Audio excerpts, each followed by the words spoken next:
आता एक धक्कादायक बातमी जळगावमधून समोर आली आहे। जळगाव हे निर्घृण हत्याकांडाने हातरले।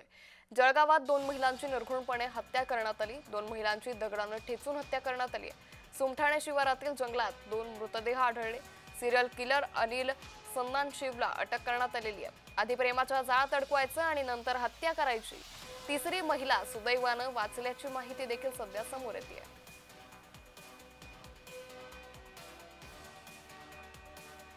एक महिलांना ते परिसरात काम करत असताना एक महिलांचा परिचय झालेला आहे। एक अमलनेरमध्ये फिरत असताना एक महिलांचा परिचय झाला। दुसरं एक एसटी मध्ये ट्रॅव्हल करत असताना त्यांचे शेजारी बसले होते, तसं परिचय झाले होते। आणि सर्वांना काही ना काही गोड बोलून त्या परिसरात घेऊन जायचं आणि एकदा घेऊन गेल्यानंतर त्याला लक्ष विचलित झाल्यानंतर त्याच्यावरती दगड मारून त्याला मर्डर करायचा प्रयत्न करायचा असं त्यांनी केलेलं आहे। तिन्ही महिलांचं अलग अलग प्रकारचं केलं।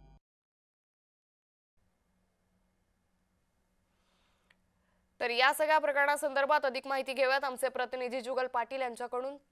जुगल, जळगावमध्ये दोन महिलांची निर्घृणपणे हत्या करण्यात आली, काय नेमकं प्रकरण? जळगाव जिल्ह्यात एक मन चूर्ण करणारा सिरियल किलर प्रकरण या ठिकाणी घडलं असून या प्रकरणी अनिल संदानशिव याला या ठिकाणी अटक केलेली आहे। याबाबतचा घटनाक्रम असा आहे की अनिल संदानशिव हा बसमध्ये गावात कामाच्या ठिकाणी महिलांशी गोड बोलून ओळख वाढवायचा, त्यांच्याशी शरीर संबंध ठेवायचा, त्यानंतर विश्वास संपादन करून सुमठाणे शिवारातील सामाजिक वनीकरण विभागाच्या जंगलात नेऊन त्या महिलांच्या डोक्यात दगड घालून तो खून करायचा।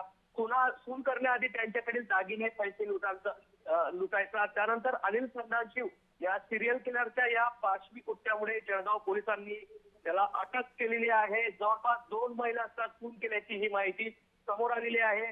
पोलीस अधीक्षक यांनी या पत्रकार परिषदेमध्ये या संपूर्ण घटनाक्रम उघडलेला आहे। अंकिता, निश्चित धन्यवाद जुगल, आपण दिलेल्या या सविस्तर माहितीसाठी।